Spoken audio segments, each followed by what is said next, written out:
তো লাউ নিয়ে নিছি, তারপর একটা ডিম নিয়ে নিছি। লাউটা অনেক মজা হয়েছে।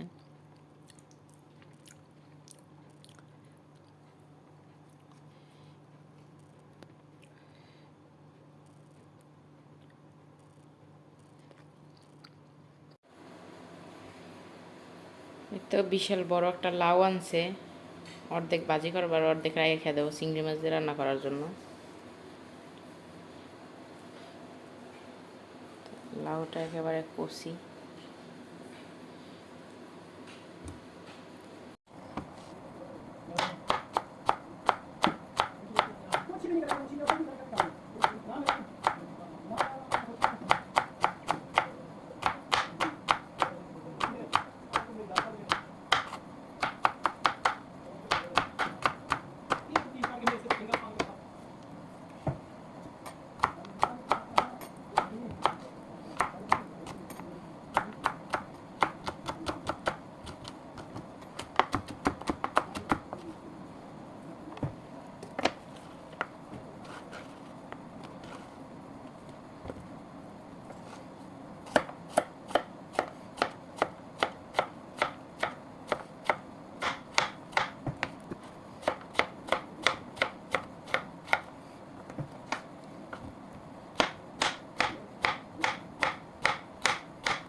بدءا من اليوم يمكن لكل مواطن في قطر أن يبدأ في الحصول على دخل شهري مضمون.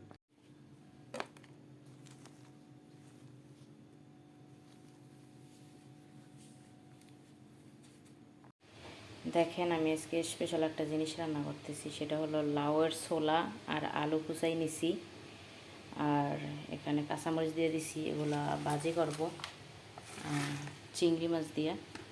ছোটো চিংড়ি মাছ আনছি সবজি খাওয়ার জন্য। এখানে আছে লাউ, চিংড়ি মাছ দিয়ে রান্না করব। আর এখানে পেঁয়াজ রসুন এগুলো করে নিছি, কাইটা নিছি।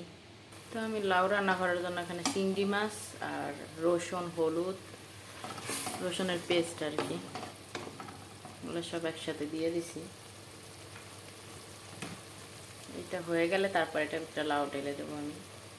আর এখানে লাউর ছোলা ভাজি করার জন্য আমি তেল দিয়ে দিছি। তেলটা গরম হলে পেঁয়াজ আর রসুন দেবো।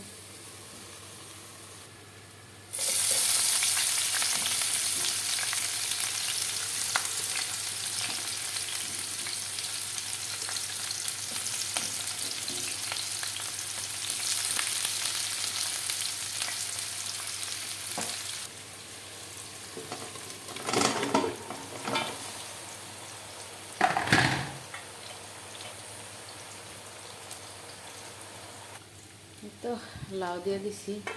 লাউর ভিতরে আমি পানি দেবো না, লাউ তো না, অনেক লাউ থেকেই অনেক পানি বের হবে।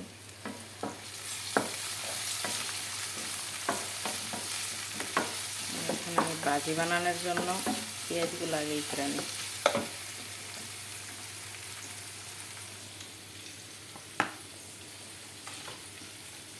কে কে লাউ ছোলা এরকম করে ভাজি করে খান, কমেন্টসে জানাবেন।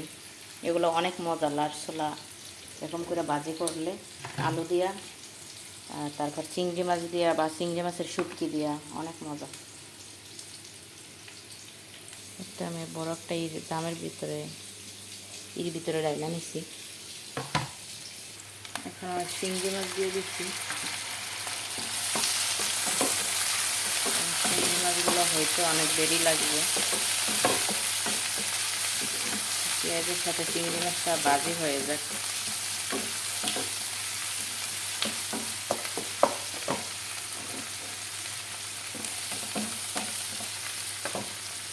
তারপর লবণ,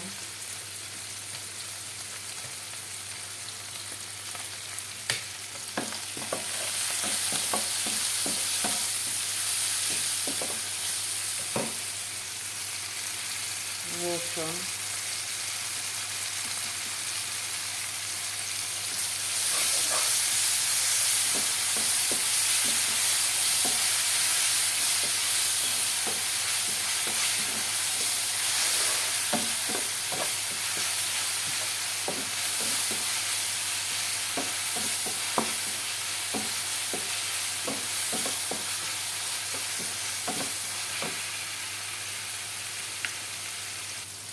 হলুদের গুঁড়া,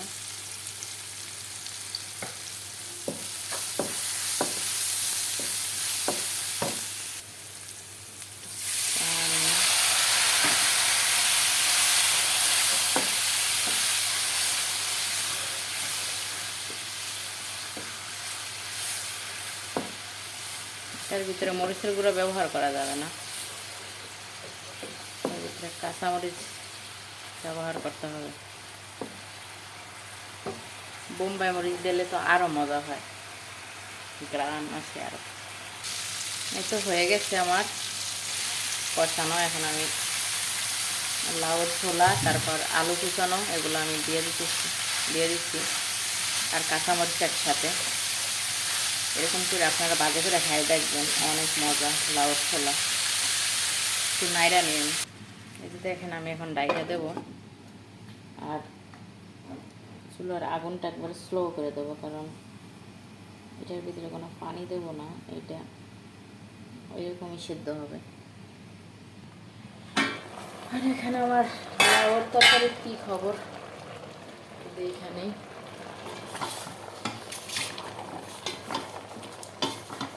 লাউটা অনেক কড়া ছিল, একজন আমার হাজব্যান্ডকে বলে গিফট করছে লাউটা, তার ক্ষেত থেকে সিরা তারপর ই করছে দেশে বলে।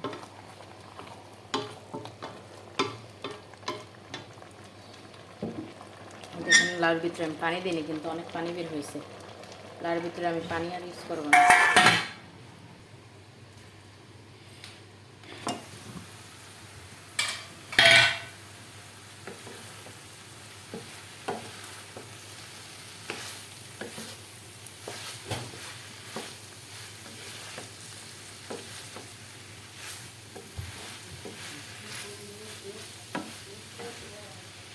দেখেন বাজি আমার ছোলা বাজি সেদ্ধ হয়ে গেছে। লাউয়ের ছোলা থেকে যে পানি বের হয়েছে আলু থেকে, ওই পানিতেই সেদ্ধ হয়ে যাচ্ছে।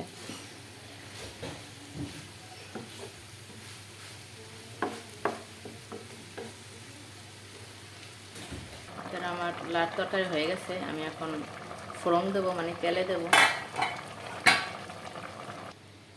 একটু তেল দিয়ে দিছি, এখন লাউগুলা তেলে দেওয়ার জন্য রসুনই করে নিচ্ছি, সেইটা নিচ্ছি, পেঁয়াজ কুচাই নিচ্ছি। তেলের পরিমাণ একদম কম দিচ্ছি আমি, আমার তেল খাওয়া একদম বারণ, তারপরও দিতেছি হাজব্যান্ডের জন্য।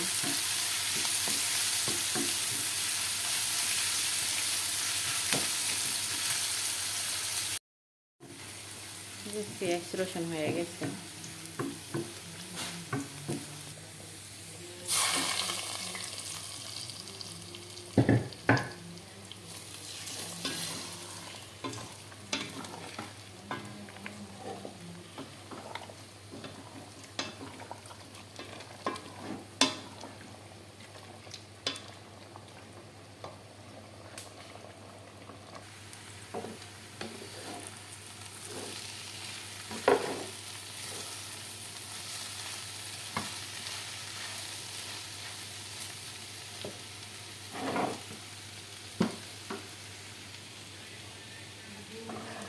তো হয়ে গেছে আমার স্পেশাল চিংড়ি লাউ।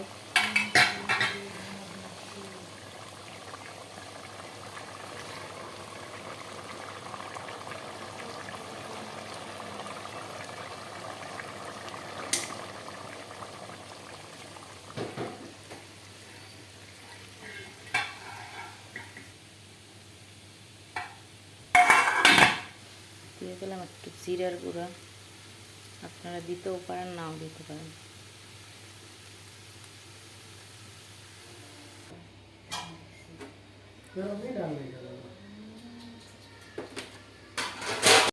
এই তো আমি বাজি নিয়ে নিছি, তারপর এখানে সরিষার শাক বাজি করছি, আর এখানে আছে আমার জন্য রুটি রাত্রে তো আমি শুধুই খাই শসা আর টক দই, আজকে একটু রুটি খাই। ভাত দিয়ে খাইলে ভাজিটা আরও মজা হয়। বিসমিল্লাহ।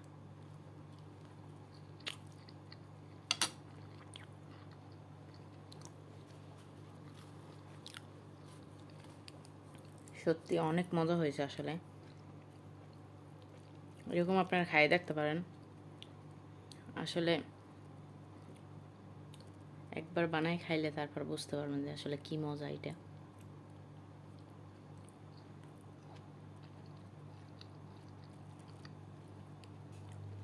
আর এখানে শাক, সরিষার শাক সেদ্ধ করছি,